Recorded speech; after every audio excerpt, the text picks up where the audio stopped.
I'm life and business coach Samantha Sifring, and this is the Online Business Building Mamas podcast, where you learn how to build a wildly successful business from home while raising kids.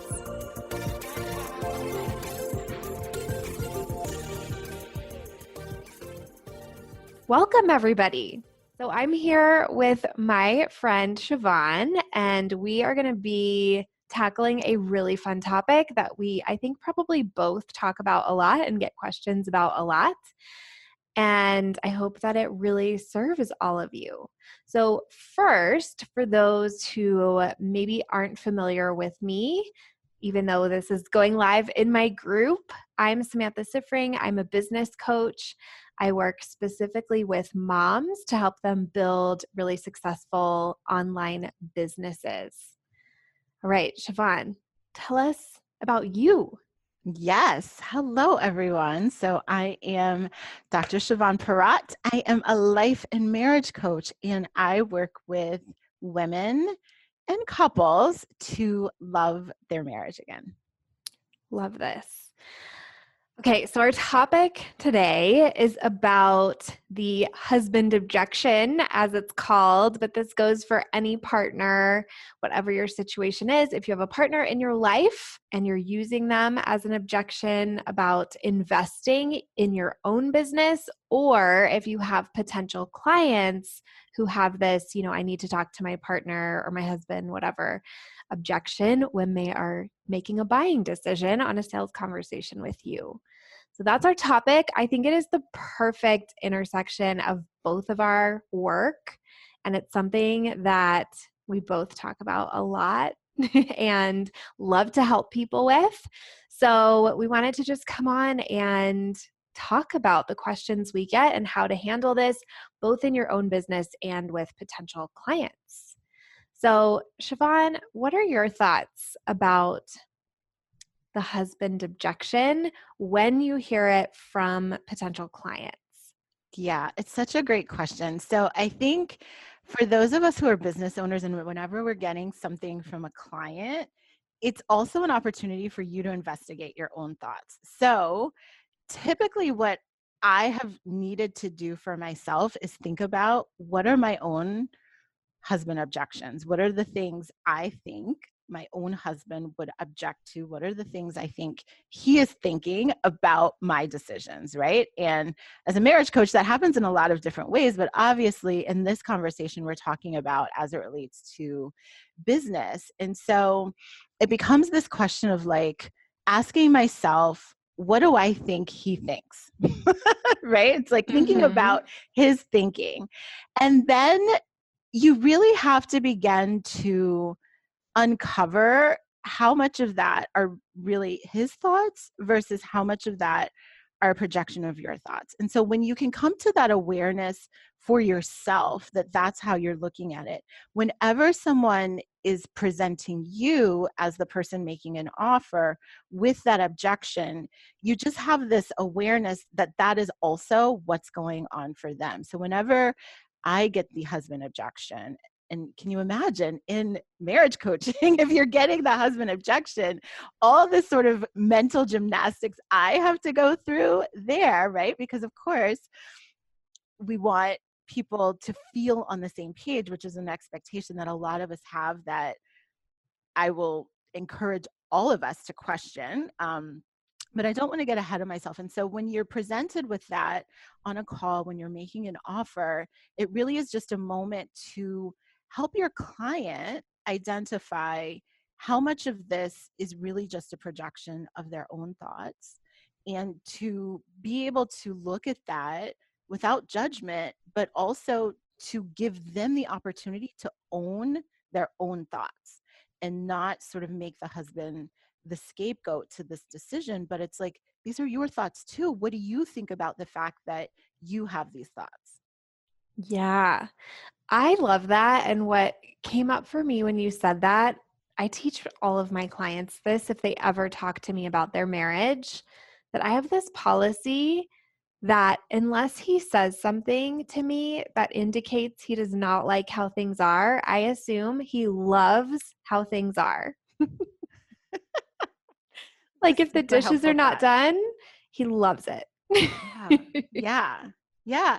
I think of it as sort of like it's just not his priority, right? Like if the dishes aren't done, it's not his priority, which also doesn't mean that it needs to be my priority. And so, Mhm. moving back about this objection situation, whether it's you making an investment in your own business or coaching a potential client to make the investment, any decision you make is really just a function of what you think is the most important thing to you in that moment.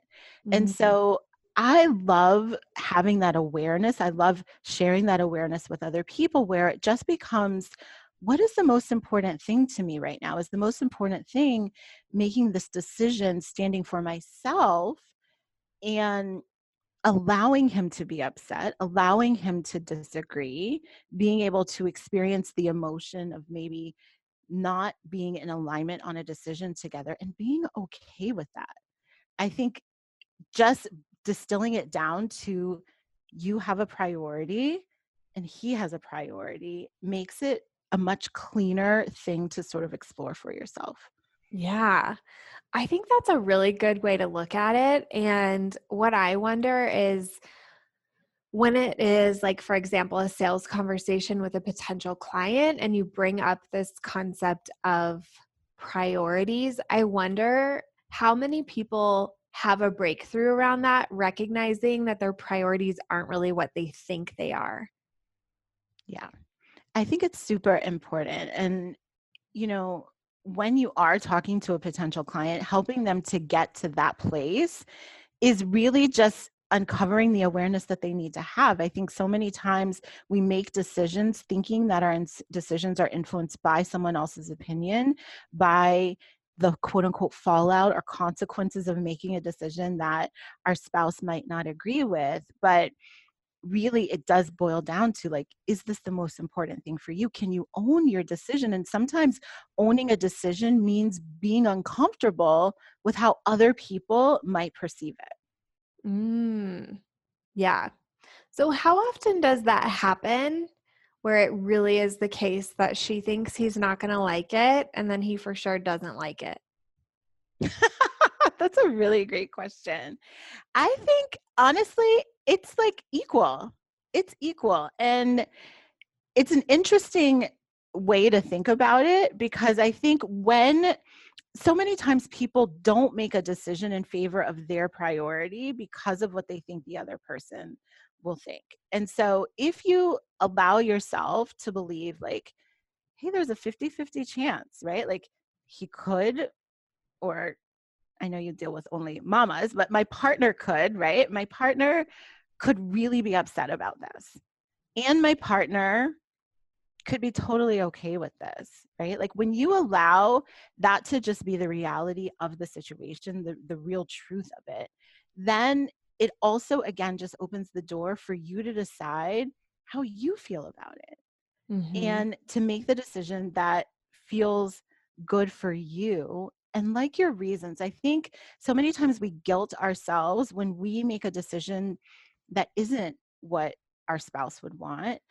We feel so guilty about their emotions, right? And it's sort of like we've taken what's happening in their mind and what's happening in their body and put it on ourselves. And sometimes I think we do that unnecessarily. And so one, being okay with the discomfort of making a decision that your spouse may not agree with is okay, right? Allowing yourself to just experience that. But then when you can be really sure about your reasons, then that becomes a decision that you can live with for yourself. So I think a lot of times we're afraid that I'm making a decision that we can't live with. And really the question you need to be asking yourself is, am I making a decision that I can live with? Either way, right? I think sometimes that may mean that you make the decision to not make the investment or your client makes the decision not to make the investment. But when you can really sort of lift the covers off of what's driving that decision and really look at the core of what it is, then you as the person offering your service has really served that person at a level that they wouldn't have experienced otherwise. Mhm. I think so much good comes from, like, no matter if you're a coach or anything else, so much good comes from on that discovery call, all of the things that you uncover as they are making that decision, like when you really are present with them in the decision-making process and help them through that, I think a lot of people are quick to just be like, okay, you want to think about it, you want to talk to them, whatever, email me with your decision. And they don't go deeper. So I think we should talk about that a little bit. Keeping in mind, like some people listening are coaches and some are like bookkeepers and virtual assistants and graphic designers and personal trainers and all kinds of things. I think that it's still something that happens on all of our sales conversations, that there's that moment when you've made the offer and the person starts to make the decision and think about the decision, and you can stay present with them and talk it through, or you can let them just hop off and do it on their own. I would love to hear from you. Have you always stayed present with them to walk through the decision, or was there a time that you used to just be like, okay, talk to you later? And why did you make that shift? Yeah, great question. So there was a time where I wasn't present with them, right? I was in my own head. I was in my own thoughts about my own investments in my business that maybe my husband didn't agree with. And so I think for me, and this is like the deep work I had to do for myself. And so this is like telling the truth of it all, is when a client would come to me and say no because they have a husband objection, instead of going the opposite direction of like, okay, yeah, go figure it out yourself, I would actually make them wrong for wanting to talk to him about it, right? It became this thing of like, well, why do you want to talk to him about it? But not from a place of curiosity, but from a place of like, you can't make your own decisions. And what I had to realize, right? So again, this is all just like seeds of your thoughts about what other people think or your thoughts about yourself and like all that whole web. What I had to realize for myself was I wasn't feeling confident in my own power to make decisions for myself, right? And so I was actually projecting my own like uninvestigated shame, right? Or uninvestigated guilt, and then trying to blame them for having the thoughts that they had, which is just like a messy, dirty, like, muddly situation.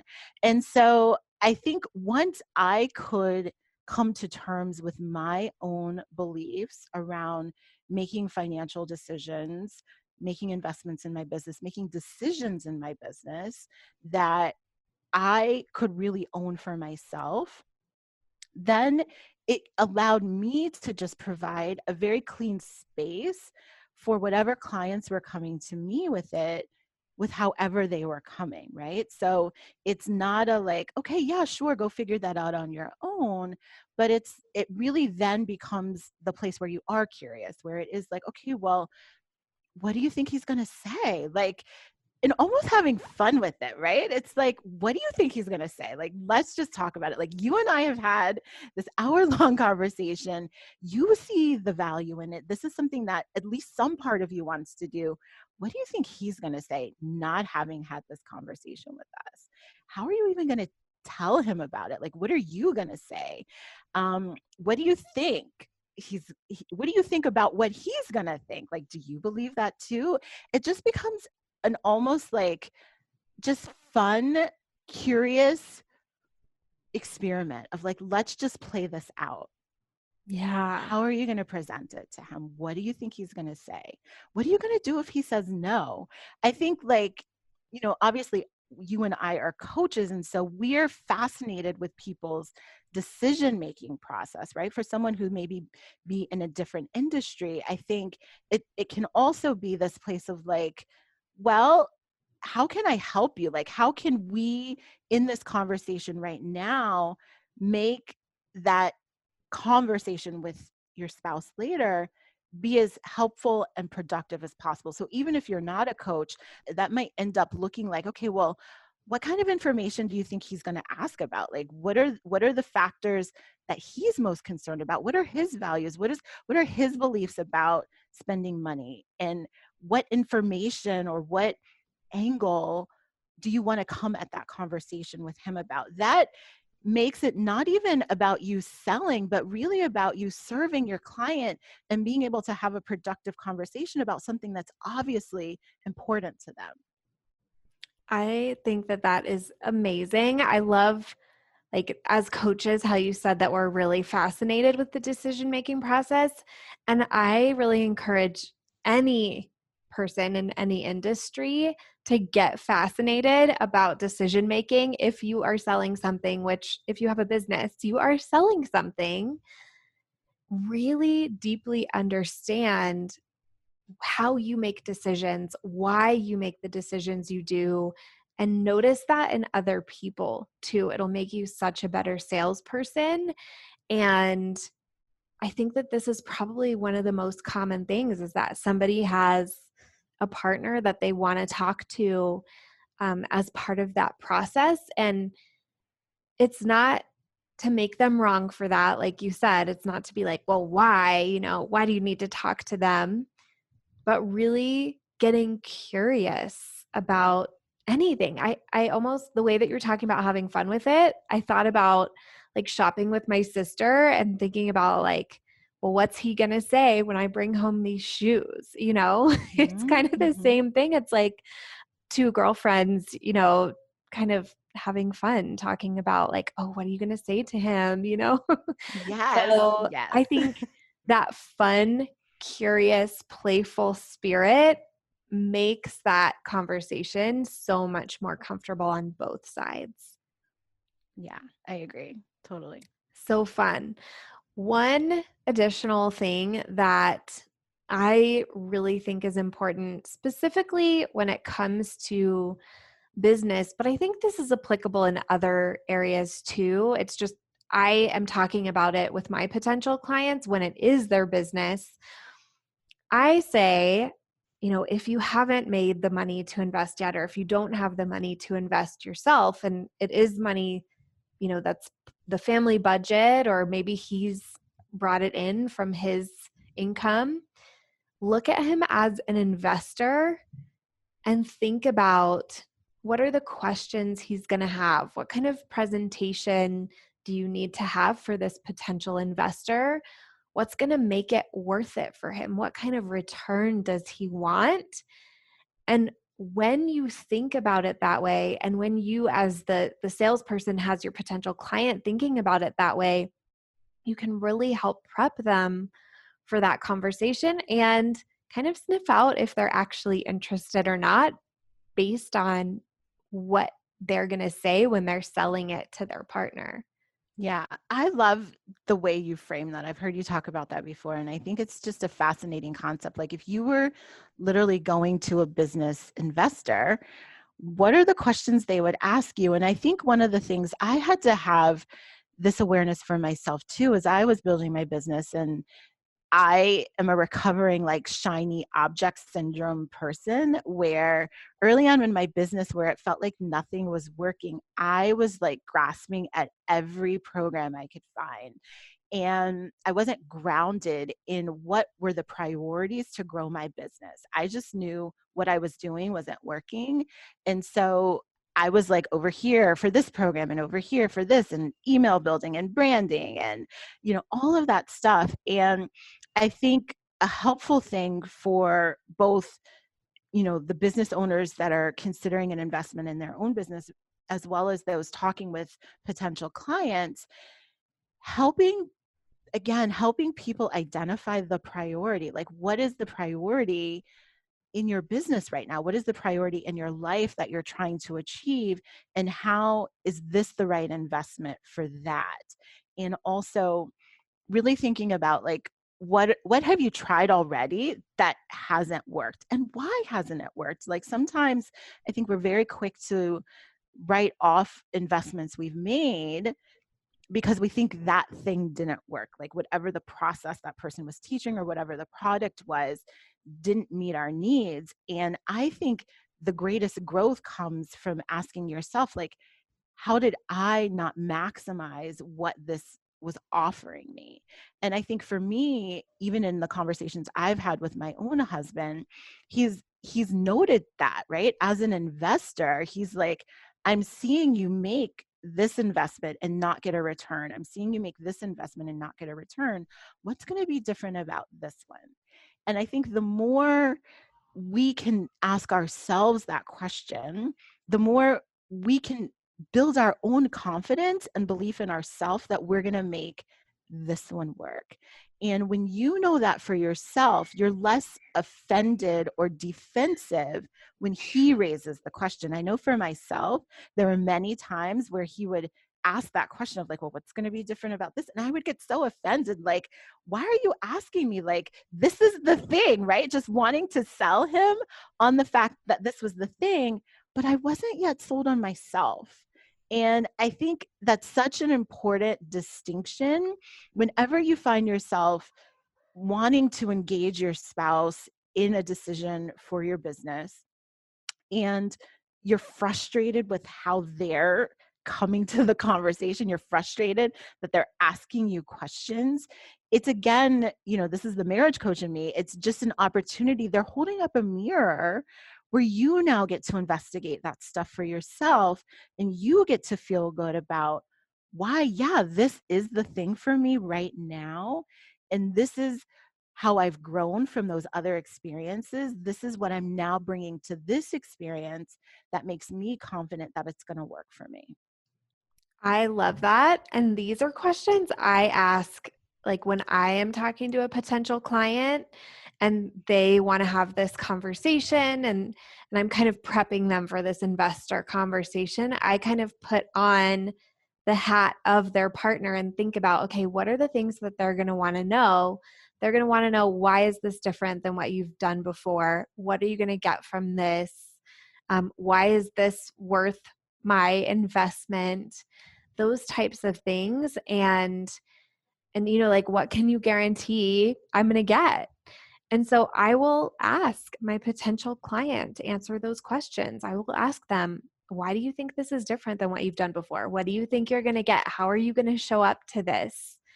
And it really gets them thinking in such a different way. And it is such a different way to sell than I think we typically show up to, where I know when I first started my business, I was kind of in convincing mode, trying to like reassure them and convince them of why it was a good idea, and really have shifted into like, you need to convince me. Like, you need to now sell me on why this is right for you. And that's really when I know, like, okay, they're going to have a good conversation, and it's fine for them to go have it. They don't have to decide right this second.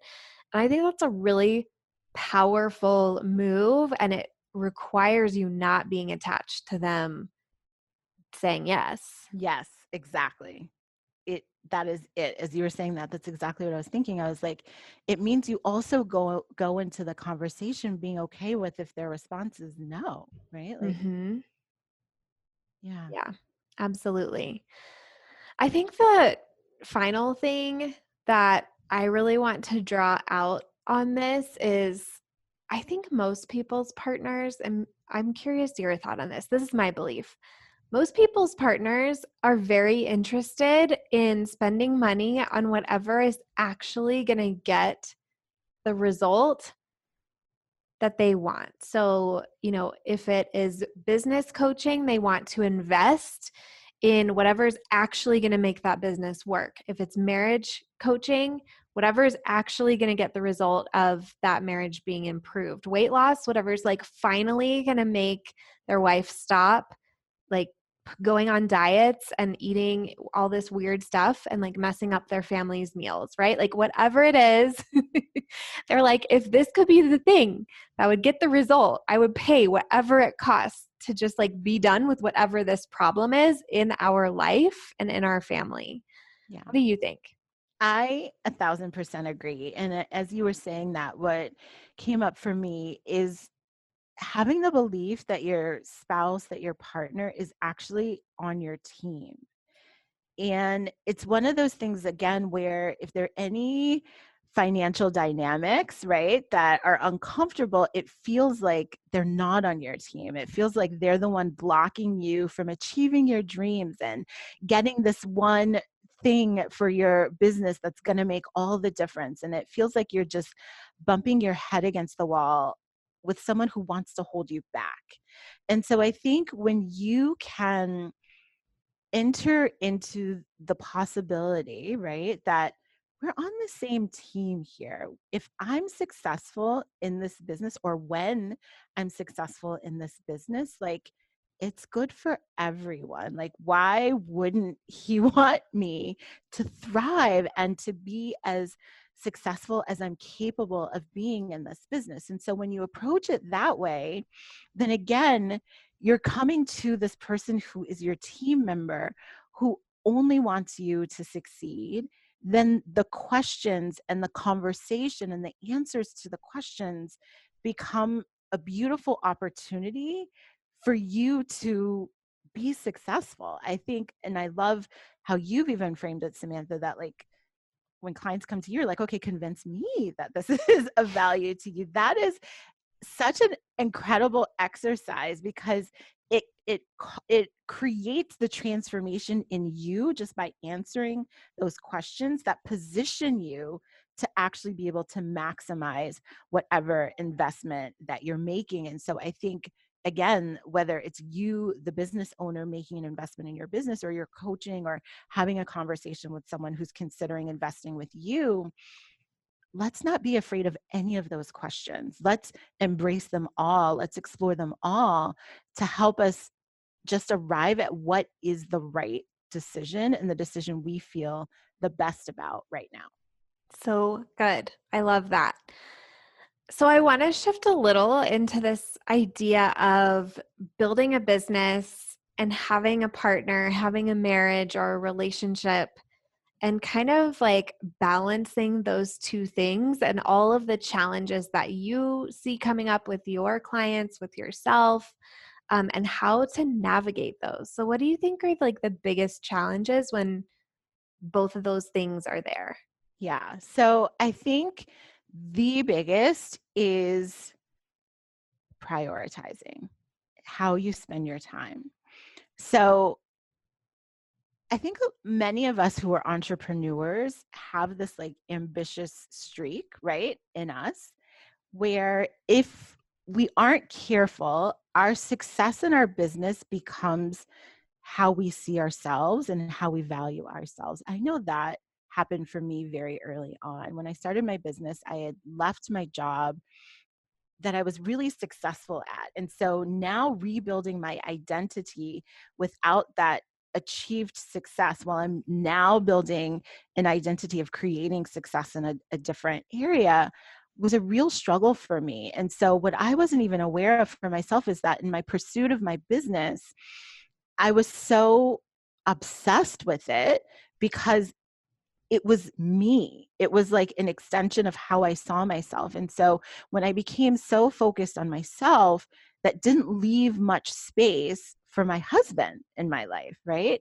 And so I think for those of us who are building businesses, everything you do, right, every decision you make is really just a nod in terms of what's the priority for you right now. And there will be times when this moment, the business is the priority, and there'll be times when this moment, your family and your husband are your priority. Those things can totally coexist. I think, again, it just becomes a place of, do you like your reasons? Like, if your business is consuming every aspect of your day, every moment of your thinking, you want to know why. Like, why is that? What am I making it mean about me and how much I work in my business, or the effort I put in my business? And what do I make it mean if I spend my time over here? How can spending time with my family and investing in my marriage also serve my business, right? For me as a marriage coach, it's kind of obvious, but for other sectors, it may not be. It may feel like, well, if I have this date night with my husband, that means I can't send this email or get this promotion set up. And so I think you always want to just be conscious of those things, but it is I don't want to say it's a juggling act, but I like to think of it as sort of like was talking with a friend that mentioned like it's kind of like a conveyor belt, right? Like right now I'm focused on this. And in a minute, I'm going to be focused on this other thing. And I think that is a really helpful perspective because I think as moms and as women, we often feel like we have to juggle it all. We have to fit it all in. And I think when you give yourself permission that in this moment of time, in this specific part of my day, this is what I'm focused on. And I'm going to be fully present here and I'm going to give this my all. And in this other part of my day, this is what I'm going to be fully present and focused on. And so that's how I've had to manage it. And I think even, now in what's happening in our world right now with, COVID and being home and having children at home that might not have been at home before, it really does become this, okay, like, what are the boundaries that I set around my time and how can I feel good about that? Because I think sometimes we might guilt ourselves like, well, I'm not spending as much time with my family because I'm here over building my business, right? And we guilt ourselves and feel like we can't do that versus, okay, how can I set this time to be 100% in on focusing on my business?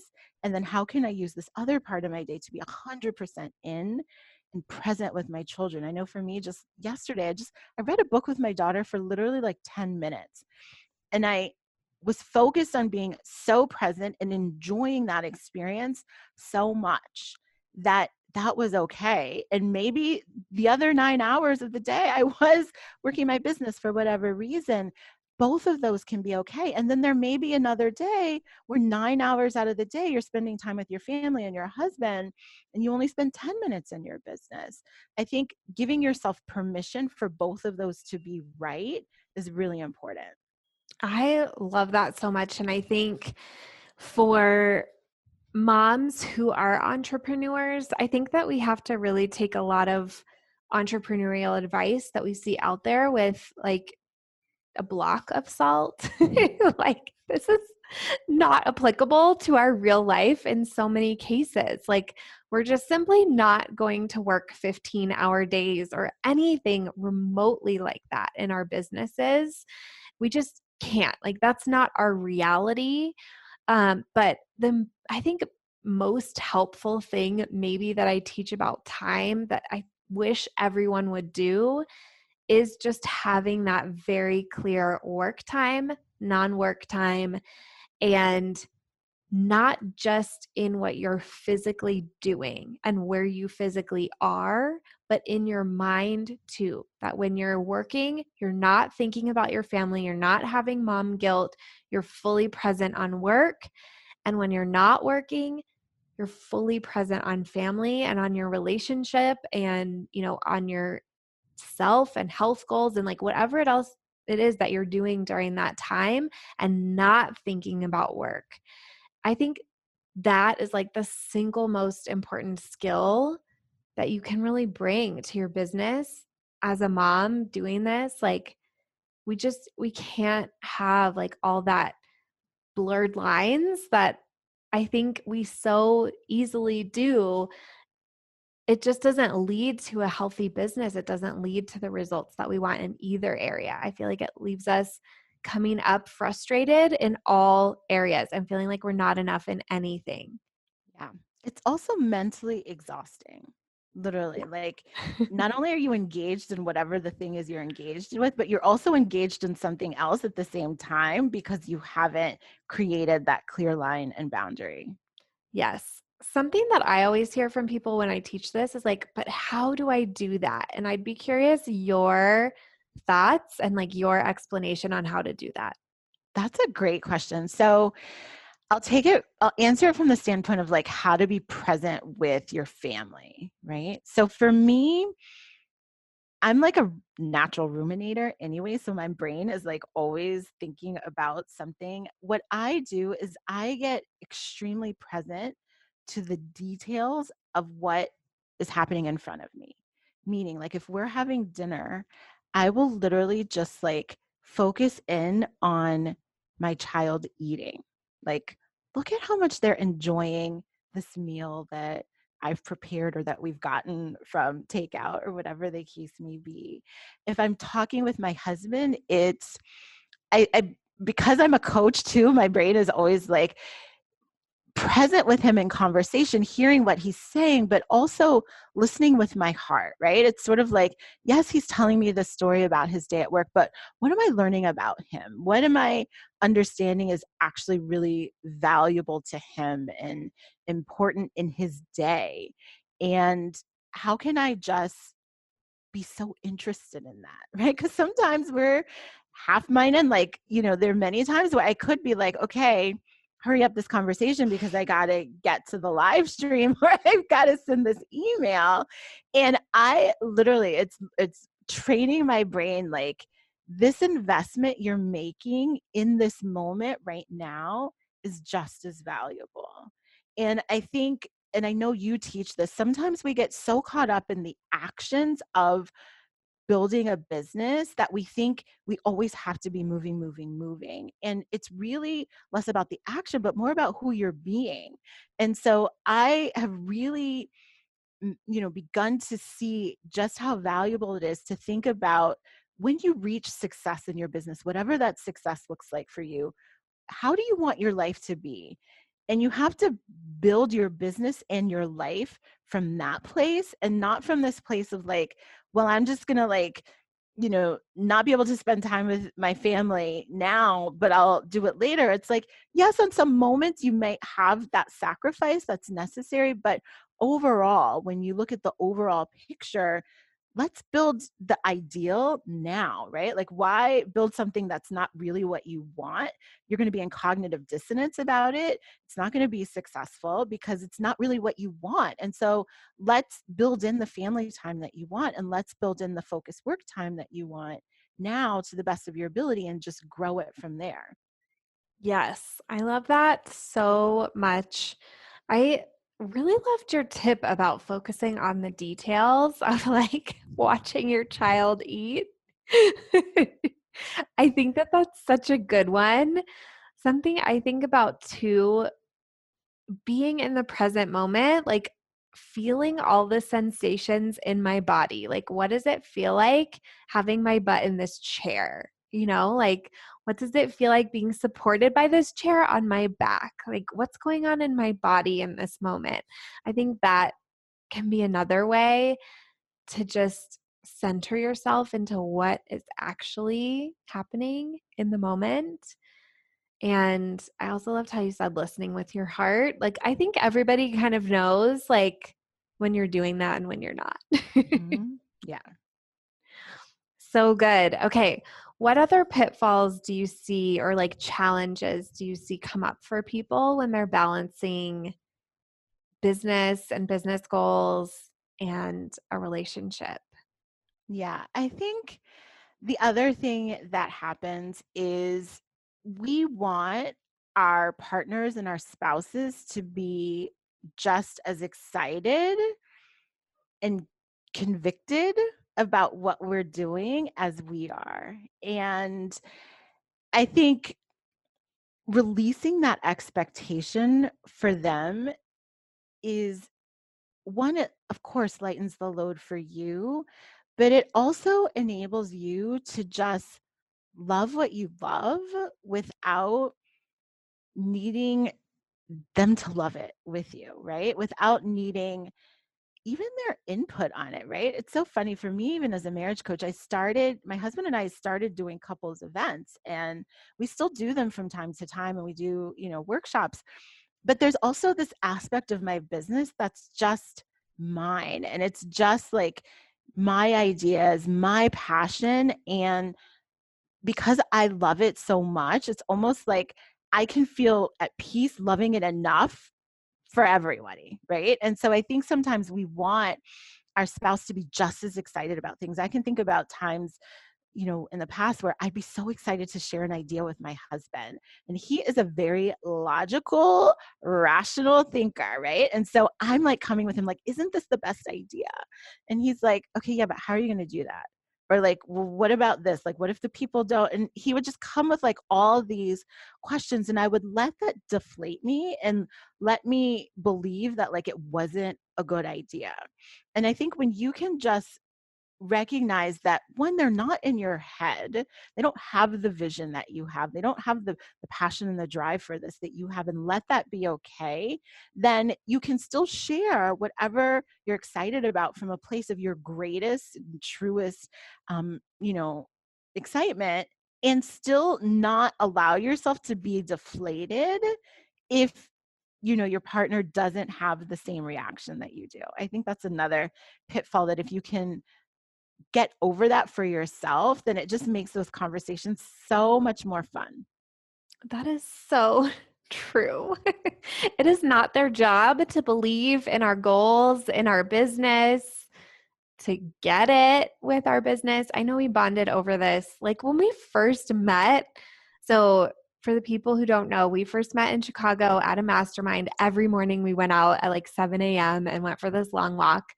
And one of our major topics of conversation was having like scientist-minded husbands who just like did not really get what we were doing and whose like support for our business showed up in unusual ways. Yeah. So I think probably so many people can relate to like being really excited with this idea, and he just like pokes all these holes in it with the scientific method and you're like deflated. Totally deflated. Yeah. This is why you need business friends like the two of us on Voxer, where we're just like, this is where I get to talk about my exciting ideas and know that I'm just only going to get support and happiness and smiles. Yeah. Yeah, it's true. And I think, the third thing I would say as a pitfall is exactly what you mentioned about support, right? Like, I think we define support to look very specific, especially as women, right? Support means you're going to come and share your ideas and get encouragement. You're going to get that hug when, like, maybe that client didn't sign or you're not achieving the goal you set out for. You're going to get that you can do it, right? Like, that's what we often look for support to be. And I think when we're able to redefine that, it just enables us to feel supported, right? So Yeah. for me, I know what that looks like is even right now, like my husband took the kids for a drive in the car, right? So I Amazing. could have like quiet to have this conversation. Now, if I sign a client today and I'm like, oh my gosh, I just signed a client, and he's like, okay, right? I still feel supported, Yeah. right? Because his support shows up in a lot of different ways that are not the traditional way I would have defined it. And it reminds me of even the love languages, right? Like, for those of you who are familiar with the 5 love languages, like we all read that book and think like, well, my love language is words of affirmation and he should speak to me in that way, right? He should attend to this love language for me. And what I think is the most beautiful thing about the 5 love languages is it actually expands your capacity to receive love. When you can look for love in your life in like all of these 5 different ways, then how much more love are you actually receiving from the people in your life? Same with business. I feel like we could create a like 5 support languages, right? When it comes Mhm. to your business, like, is he supporting you financially, right? Like, if you're a stay at home mom that's making the transition to building a business, then that is his support. Can that just be enough? If he will be available to watch the kids while you get on a Zoom call or do whatever you need to do, can that be support, right? If he just doesn't complain, right? Yeah. About the time you're spending away from the family, can that be support? I think, there's so many different ways, especially because men are wired a certain way, not to be stereotypical, but like people are wired in different ways, right? And so some people are going to offer their support in very tangible ways, and some people are going to offer their support in what is perceived by you in an intangible way. But if you open up your mind to look for it constantly, the benefit for you is that you feel supported, right? A lot of times we Mhm. want them to show up and support us in a certain way because we think that's what's going to make us feel supported. But when you can just get to the place of like, support for me in doing this exists always. How is that true? Where can I Mhm. find support? Whether it's from the friend on Voxer, or from, the people on Facebook who like a post. Like, you're always constantly being supported in what you do. And the more you lean into that, the more you get to feel supported and can do what your heart desires. That's so good. Everything about that. I'm just like, yes, everybody download this to your mind because it's so true. We really find what we're looking for. And if we're thinking, okay, I'm 100% supported, that's a fact. How is that true? What are all the ways that's true? That's so, so good. I also loved what you said about the love languages thing because they have not sat right with me for a long time. So my background, I'm trained as a marriage and family therapist. And of course, we learned about the love languages. And it always felt like this like manipulative thing. Like you need to do the thing that I need so that I can feel love that way. And I love what you said, learning all of the different ways that people can show love so you can experience love in many more different ways than you have so far. That is just so amazing. My husband is really into the acts of service, and I'm like, I could care less about the acts of service. Like, I will pay somebody to do acts of service to me all day, and like, thank you. It's a transaction. It does not feel like love, but I've learned to see like, oh, he's trimmed the trees, he's mowed the grass, he's put gas in the car, he's done dishes. Like these are all ways that he's really loving and supporting me and the family. And I can feel love noticing that. Or I can be like, why didn't he get me a gift? Yeah, And feel totally. bad. Like it's truly my option to feel love or not by how I look at it. That's so great. Mhm. Amazing. Okay, you said something at the very beginning about being on the same page, and I wanted to come back to it because you said, I think, that we think we need to be on the same page and we really don't. So tell me more about this. Yeah. So I think we get to choose. I think that's really the heart of it. You get to choose if being on the same page is important to you. I think we are conditioned in this world to believe that marriage looks a certain way, right? That quality time looks a certain way, that effective communication looks a certain way, that intimacy looks a certain way, that decision making looks a certain way. And we never question that. We never question some of the expectations that we have. And I like to just throw it all in the air and say, like, is it really important that we be on the same page about everything? Where is that true and where is it not true? Right. And when you can just like stretch your brain to relax that rule you think is necessary, then you get to uncover what is true for you. Because sometimes when you hold the belief that we have to be on the same page, that will either mean that you give up something that's really important for you, or your spouse gives up something that's really important for them. And like, what if it doesn't have to be that way? I always like to think like, how can we have totally different views on something and both of them coexist? And I don't have to love what you've decided, and you don't have to love what I've decided, but that they're not in conflict with each other. And I know some of you may be listening and hearing this and thinking like, but wait, there are some instances where legitimately, like if we're making a financial decision and I don't want to spend the money and he does, or vice versa, then we have to be on the same page. And I think that limits so many possibilities, right? So even for me, when it came to investing in my business, my husband and I weren't on the same page.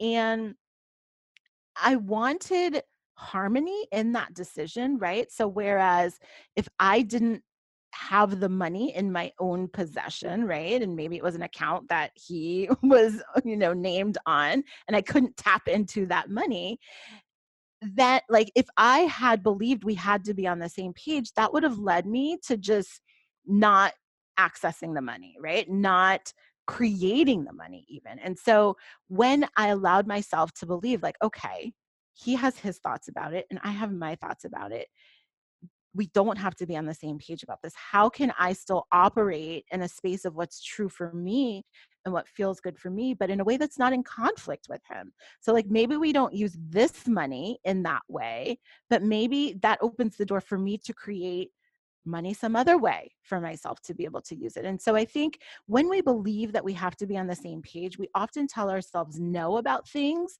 but the answer might not actually really be no. I want to hear more about this. I'm like fascinated by this idea. I think that there's probably people who are like, wait, creating the money a different way, mind blown. How do I do that? And then I think that there's people like, but how do we have a situation where we're not on the same page? Like maybe we like have a different like philosophy about something. So I want all of those questions answered. Okay. Let me pull up my notebook. No. Okay. So I think so for money, right? Like because we're talking about objections and investing and Yeah. your clients potentially investing. I'll do there because I think like with different things it works slightly Okay. differently. So, but when it comes to a financial decision, right? So if you have a joint account, right? You have a joint account and you want to make an investment, right? Like he says no, you want to say yes. Let's just use that as like the circumstance. I think when you believe you have to be on the same page, there's no solution to that, right? Like the only solution is you coming over to his side or him coming over to your side, which then puts you in convincing energy, which is not really the place that you ever really want to be, right? So when you believe like there's money, right? And I want to use money for this purpose. When you believe like, I don't have to do it this way. I don't have to do it, quote unquote, his way, right? It just forces you to think about what are my other options? Literally, that's all it is like, what are my other options? And so, you know, is there a 401k, right? Like, did you work before and now you're not like, could you use money from there? Could you make the money? Could you open up your own credit card and pay it off by a certain time? I think I'm not promoting that anyone do any one of those things, right? But when you believe you have to be on the same page, it just creates this stalemate where you don't have an answer if you actually don't agree. And so when you allow him to have his thoughts about it, but you know this is a priority, then you can still feel at liberty to open yourself up to all the possibilities for making this thing happen for yourself in a way that doesn't sort of go against him per se, because I think a lot of people look at it that way, but that is in alignment with like you and what you want to do. I think another thing that our coach is brought up as a way to even challenge your thinking about this is like, is it his money? I think sometimes that's the thought too of like, well, it's really his money. And that was for sure my belief, right? Like I wasn't working. My husband was making all of the money. Is it really his money? Like, maybe not. Maybe you have just as equal decision making power over how your money is spent as he does. So I think, you know, I don't know that we're going to get to like a final answer in this conversation, but I think for so many people, they just stop at the we have to be on the same page. He says no. So my only option is to agree, right? And I think Mhm. that's not your only option. Like, let's look at some other ways of examining this. And, you know, no could also just be like, no, right now, right? Like, maybe if you really do approach him like an investor, right? Because sometimes you apply for a loan or you apply for something and the answer is no, then you go to work to position yourself to present a compelling case again. And so sometimes people just get so defeated, like, well, he said no this time, for sure he's going to say no. So there's no point in bringing up this conversation again. Mm-hmm. I love that so much. I think that really expands like all of the options, I hope, in people's minds when they hear that. Just, I think going past the we have to be on the same page is so interesting, and hopefully is like kind of blowing people's minds a little and just opening up the door to them having so much more power than maybe they've recognized so far. Yeah. So fun. Okay. Are there any other things that you wanted to share that we didn't, or that you just want everybody to know? I think the last thing I'll leave people with is really just this belief that there's you, right? And there's what you want. And the thing that's in between that is really just your mind, literally. And so when it comes to the husband objection, a lot of time we want to believe that the husband is the barrier between you getting what you want. And when you can just release that as being it it elevates your mind to just like be at a higher level of thinking and problem solving that enables you to be the solution to whatever it is you want. But when you delegate it to him, if he's the problem, right, he's also the only solution. And so let's just eliminate him as the problem for you as the business owner considering investments, as well as your clients considering investments. Like, this is always about you, and it's always about what you're thinking and the solutions that you are able to access in your own brain because of the experiences that you've had. That concept is everything. That's just like the answer to this whole interview. Problem solved. Done. Check it off. He is not the problem. I love it. Okay, where can people find you? Because they're going to want to know more, I'm sure. Yeah, absolutely. So you can, I think the best place to go is my website, which is drshavonne.com. And my name is spelled C-H-A-V as in Victor, O-N-N-E. I'm sure you will link to it. And there you'll find my podcast. So I have a podcast, Love Marriage Again. You'll find some free resources. And if you want to have a conversation with me about any way I could support you in enjoying and loving your marriage again, or any of these topics we've talked about, there is a link to click for a complimentary call with me right there as well. So good. I loved this. Thank you so much for joining. If you like this podcast, I want to invite you to coach with me over in my program, Mama to CEO. There's you, and there's the consistent income you want to make in your business, and I help you remove everything standing in between. It's lifetime access for mastering your marketing, sales, time, and everything else you need to have the business and life you really want. Whether it's making your first 1,000 or 100,000, I can help you do it. To join, go to mamatoceo.com, mamatoceo.com.